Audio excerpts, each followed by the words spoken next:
Hello, welcome to this video. So for today, I just wanted to go through my classics TBR, and the reason why I'm putting this together is because I realized that I've been on my phone way too much recently, and I know personal curriculums have been going around a lot, and I've tried something like that before and it really hasn't worked for me very well. So I decided instead of a strict personal curriculum, I was going to try and expand on one of the minors I had in college, which was English.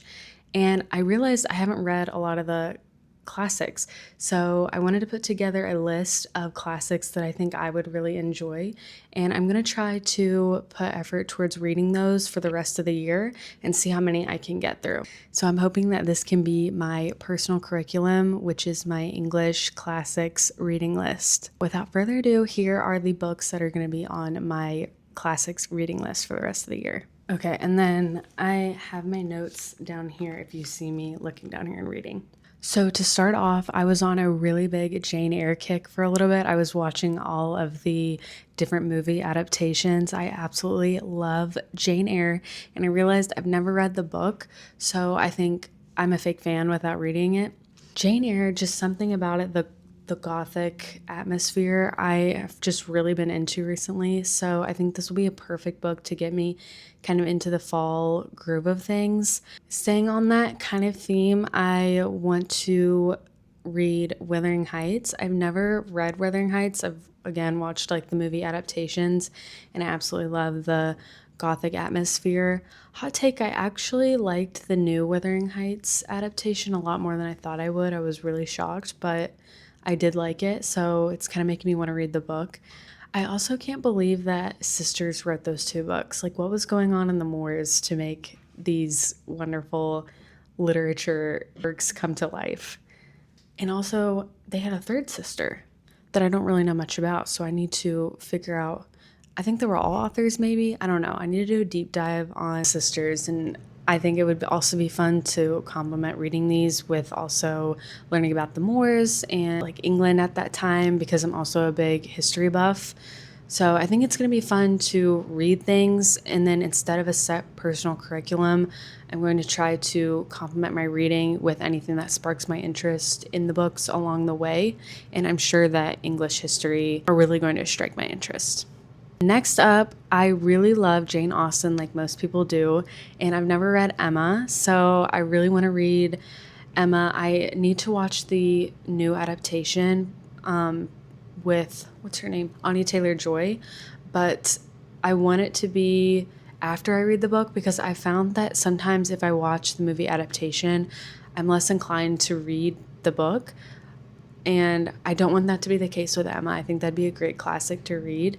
I do think it's more springy or in summery, so I might read this one first, maybe. I don't know. I'm really wanting to read Jane Eyre, though, so maybe second before it gets too fallish. But Emma is one that you have to read if you say that you're a Jane Austen lover. I've obviously read Pride and Prejudice, Sense and Sensibility. Emma is one that I need to add to my list. Next, keeping on the fall theme, I want to read this one closer to Halloween probably, but I would love to read Frankenstein. I think Frankenstein is obviously a classic. Obviously, it's wonderful that Mary Shelley, a woman, wrote it. The next one I need to read is The Catcher in the Rye. So The Catcher in the Rye is definitely a huge classic, and I've never read it. I don't know why we didn't read this in school. So yeah, The Catcher in the Rye, published in 1951 by J.D. Salinger, but it's a coming-of-age novel, and I just love coming-of-age novels so much. It has a prep school setting. I love anything like boarding school, prep school, preppy kind of northeastern vibe, if that makes any sense at all. I just think that's such a fall thing, to me at least, and maybe that comes from like Harry Potter. Is that even making sense? The next book that's going to be on my list is The Picture of Dorian Gray, and this is obviously another gothic story, perfect for fall. And I've just heard that this is a classic you absolutely need to read, can't pass up, so I wanted to add this to my list. And then one of those books that I want to break up the gothic atmosphere with is 1984 by George Orwell. Again, I'm shocked we never read this in school. I don't know why we didn't or why I didn't, but it was never a part of any required reading I had to do. So this is definitely going to be on my list. because I just think it's important to read classics like this that people often, because obviously I know the premise, but I've never actually read the book. So this is definitely going to be one that I have to read. And if you don't know, this is a book about government surveillance, totalitarianism. So I just think it's important to read things like this that we often reference in society. Then back to another one I think I'll absolutely love because it has castles and it takes place in England and it's a coming of age story. I Capture the Castle. This book was published in 1948. It's a coming of age novel. The setting is in Suffolk, England, obviously a castle. And this is just something that's right up my vibe. I think this is going to be right up my vibe. This is something that is right up my alley, and I think it's definitely my vibe. I'm not gonna lie, I think I'm absolutely gonna love this story because anything that kind of blends England with America, I think some of the characters are American, some of the characters are English, and obviously the castle is the setting in the background. This book I really have high hopes for, and I think it's gonna be a great classic to add to my list. Then moving on, the next book is going to be The Age of Innocence, Edith Wharton, so another woman author, which I absolutely love and would love to support. The book takes place in 1870s New York, which I think is really cool because I really like the Gilded Age show. So once again, I think it will be cool to kind of learn more about the Gilded Age after I read this book because I think that's something I would like to add to my personal curriculum instead of making a Gilded Age course, maybe reading this book and then figuring out what I want to continue learning about specifically, if that makes sense, kind of following my curiosity. The next book is Rebecca. This was published in the 1930s. Once again, the author is Daphne du Maurier. Ooh, I probably butchered that. Once again, I absolutely love the adaptation, the movie of this. Rebecca was such a good movie, and I know I would still love the book, even though I already know what happens.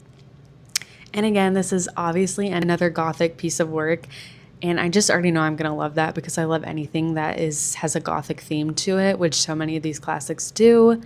Wow, looking online, there is a 1940s version. So I've only watched the 2020 version, but there's one by Alfred Hitchcock. I did not even know that. I'm going to have to watch that.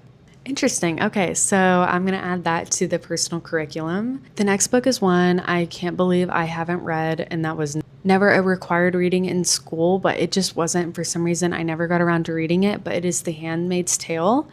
This book is by Margaret Atwood. It was published in 1985, and this book is obviously has really dark, heavy themes of totalitarianism, government, politics. Most of you have probably read The Handmaid's Tale.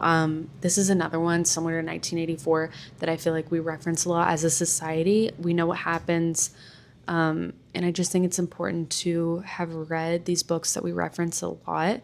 This is a book that I'm definitely going to make myself read and to also break up the Gothic atmosphere of most of the books that I have on this list. Okay, the last book I have on this list is North and South, which was published by Elizabeth Gaskell, published between 1854 and 1855. This is a Victorian novel, and this is another case of I watched the adaptation, so the BBC miniseries.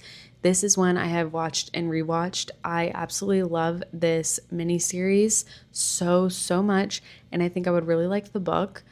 I am a little nervous because I think this might be a little bit of a harder read for me, but I really, again, want to challenge myself. Then maybe after I'll reward myself with a rewatch of the BBC series. If you don't know what this book is about, it's about Margaret Hale moving from the countryside to Milton, which is a industrial town, and it's just a very big change for her. And she obviously meets a man, and it's kind of one of the OG enemies to lovers stories, which I adore so much. So I think I would love reading this. It's going to be a little bit of a harder read, but I'm going to challenge myself to do it. So yeah, those are my 12 classics on my TBR that are going to hopefully charge my personal curriculum. I want to see where my curiosity goes and flows while I'm reading these books and after I read these books.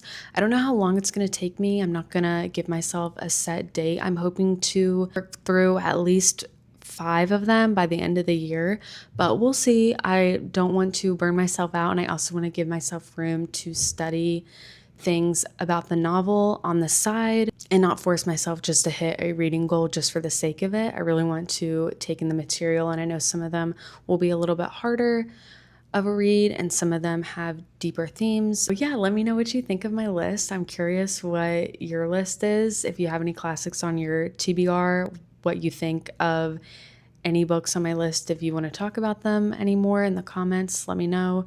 And I'm curious which ones I should add to my list if you think I would like a specific book. Let me know your favorite classic. I would love to talk books with any of you. So once again, thanks for watching so much. Check out my other content if you like journaling, lifestyle, that kind of stuff. And thank you so much. Have a wonderful rest of your day.